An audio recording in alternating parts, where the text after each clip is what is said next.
Round number 2.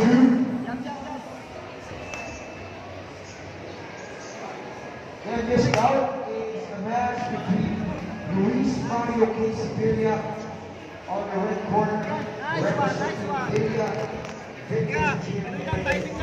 versus Mark Chandler Bayat on the blue corner, representing Southpaw Martial Arts.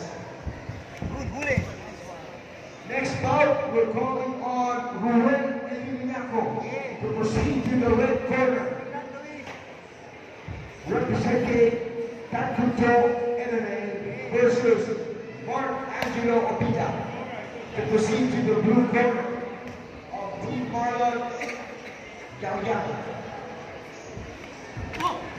Again, we're calling on Ruel Eliminaco to proceed to the red corner to start gearing up. Mark Angelo Opita to proceed to the blue corner.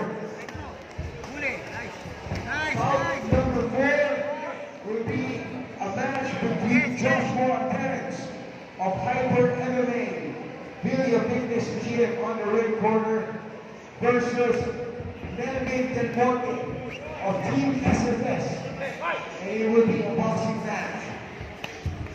Please start warming up. Melvin Del Monte on the blue corner, Joshua Terrence on the red corner. Please start warming up. Last 10 seconds of the second round.